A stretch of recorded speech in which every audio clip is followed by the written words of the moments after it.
মোহাম্মদ আবদুল্লাহ আপনি লিখেছেন, সাবান শ্যাম্পু ছাড়া ফরজ গোসল হবে কিনা। এই পর্যায়ে যে প্রশ্নটি আমার সামনে আছে সেটি হলো, স্ত্রীর সঙ্গে একান্ত মুহূর্তে যদি মসজিদে আজান শুরু হয় তাহলে কি তাৎক্ষণিক নিবৃত্ত হতে হবে? এরপরে প্রশ্ন হলো, আমার উপর হজ ফরজ, কিন্তু ব্যস্ততার কারণে আদায়ের সুযোগ করতে পারছি না, এখন ওমরা আদায় করলে হবে কিনা।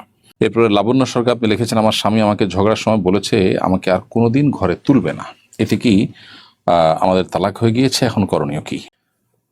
এরপরে প্রশ্ন করেছেন ইসরাত জাহান চৌধুরী, আপনি লিখেছেন, আমি নামাজে রেগুলার হতে পারছি না, কি করলে রেগুলার হতে পারি? এরপরে ইসনাইন আহমেদ আপনি লিখেছেন, নজর কাটানোর উদ্দেশ্যে আমার আম্মু পানে তেল দিয়ে শরীরে আলতো মালিশ করে, তার ধারণা এর মাধ্যমে নজর কেটে যায়, আসলে কি এর মাধ্যমে নজর কেটে যায় এবং এটি করলে কি শিরক হওয়ার সম্ভাবনা আছে? লাবণ্য সরকার আপনি লিখেছেন, আমার স্বামী আমাকে ঝগড়ার সময় বলেছে আমাকে আর কোনোদিন ঘরে তুলবে না, এতে কি আমাদের তালাক হয়ে গিয়েছে, এখন করণীয় কি? বোন লাবণ্য, রাগের সময় এমন কথা যদি স্বামী বলেন যেটার অর্থ বা মিনিং তালাক হতে পারে, এটাকে তালাক কেনায়া বলে। তো আপনার স্বামীর সঙ্গে আপনার যে কথোপকথন বা আপনার স্বামী আপনাকে যে কথা বলেছেন এটা কেন তালাক হয়েছে কিনা, তালাকের বিষয়গুলো সাধারণত আমরা এই ধরনের লাইভ সেশনে না দেওয়ার চেষ্টা করি, কারণ এখানে পাল্টা প্রশ্ন করার আর একটু ডিটেল জানার প্রয়োজন হয় অনেক সময়। সেজন্য আপনাকে আমরা বিনয়ের সাথে বলতে চাই যে আমাদের অফিসে আপনি আসন্ন ফাউন্ডেশন অফিস টাইমে ফোন দিলে ইনশাল্লাহ আপনি উত্তর পেতে পারেন। এছাড়াও আপনার আশেপাশে কোনো দারুল ইফতাতে যোগাযোগ করে আপনি প্রশ্ন উত্তর নিতে পারেন।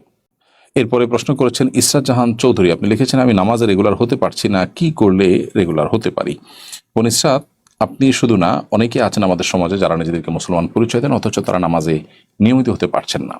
এই সমস্ত ভাই বোনদের প্রতি আমাদের অনুরোধ যে নামাজের গুরুত্ব, নামাজের ইম্পর্টেন্সি, এটির ওপর যে সমস্ত বক্তব্য আছে কিংবা যে সমস্ত বই পুস্তক আছে, যে বই পুস্তক আপনাকে অনেক বেশি মোটিভেটেড করতে পারবে বলে আপনি মনে করেন সেরকম বই পুস্তক আপনি পড়তে পারেন।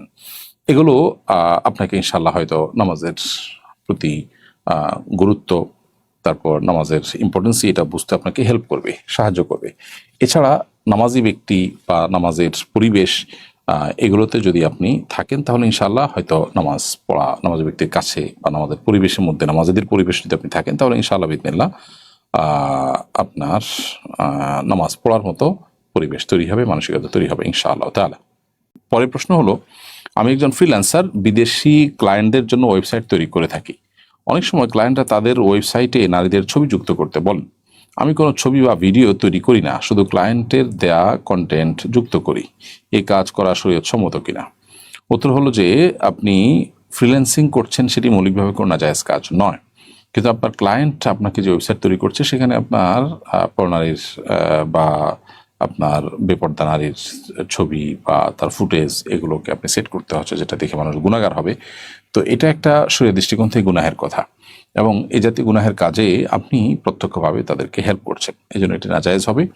বরং আপনি অন্য কোনো কাজ খুঁজে নিতে হবে। আমি জানি যে এখন আল্লাহর জমিনটা অনেক সংকীর্ণ ইমানদারদের জন্য, দিনদার মানুষদের জন্য, মুত্তাকি মানুষদের জন্য, কিন্তু জান্নাতে যাওয়ার জন্য তো আমাদের স্যাক্রিফাইস লাগবে। সো আল্লাহ তাআলার কাছে যেন এটা বলতে পারে যে আল্লাহ, তোমাকে সন্তুষ্ট করবার জন্য আমি ক্লায়েন্ট বেছে বেছে কাজ নিতে হয়েছে, এবং যার ফলে আমার উপার্জন অন্যদের চাইতে কম হয়েছে, তার বিনিময়ে আপনি আল্লাহর কাছে জান্নাত প্রত্যাশা করতে পারবেন ইনশাআল্লাহ তাআলা। মোহাম্মদ আবদুল্লাহ আপনি লিখেছেন, সাবান শ্যাম্পু ছাড়া ফরজ গোসল হবে কিনা? ভাই আবদুল্লাহ, ফরজ গোসলের জন্য সাবান শ্যাম্পুর কোনো প্রয়োজন বা আবশ্যকীয়তা কিংবা বাধ্যবাধকতা নেই, বরং ফরজ গোসল করার জন্য শরীরের নাপাক দূর করার মতো পানি দরকার, যেটা দিয়ে ধুলে আপনি নাপাক যে অংশে কাপড়ে শরীরে যেটা আছে সেটা দূর করবেন। এছাড়া পুরো শরীরের মাথা থেকে পা পর্যন্ত শরীরের সমস্ত অঙ্গ প্রত্যঙ্গগুলো ধৌত করবেন, নাকে পানি দিবেন, কুলি করবেন, কানের যতদূর পর্যন্ত স্বাভাবিকভাবে পানি যায় সেই জায়গা পর্যন্ত পানি পৌঁছানোর চেষ্টা করবেন। শরীরের আঙ্গুলের চিপা বা অন্যান্য যে যে সমস্ত জায়গা পানি পৌঁছানো সহজে সম্ভব সেই জায়গাগুলোতে সবগুলোতে পানি পৌঁছে গোসল করবেন। ব্যাস এটুকু করলে ফরজ গোসল আদায় হয়ে যাবে। সাবান শ্যাম্পু ব্যবহার করা এটা ফরজ গোসল আদায় হওয়ার জন্য কোনো শর্ত নয়। ইসনাইন আহমেদ আপনি লিখেছেন, নজর কাটানোর উদ্দেশ্যে আমার আম্মু পানে তেল দিয়ে শরীরে আলতো মালিশ করে, তার ধারণা এর মাধ্যমে নজর কেটে যায়, আসলে কি এর মাধ্যমে নজর কেটে যায় এবং এটি করলে কি শিরক হওয়ার সম্ভাবনা আছে? দেখুন, সুস্থতার মালিক আল্লাহ রাব্বুল আলামিন, এই বিশ্বাস রেখে তেল মালিশ করা এটা নাজায়েজ কাজ এবং অনুচিত কাজ হবে।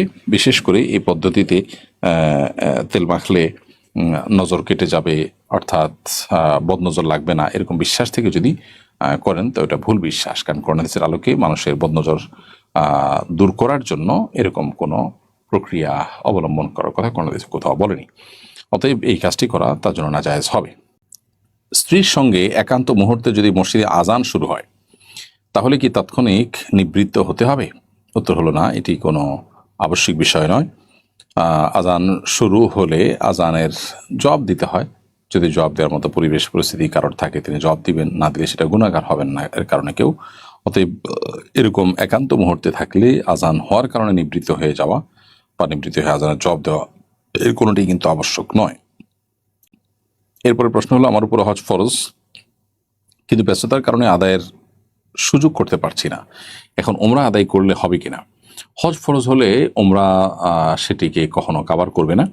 আমাদের সমাজে অনেক মানুষ আছেন যারা ওমরাকে হজের বিকল্প মনে করেন।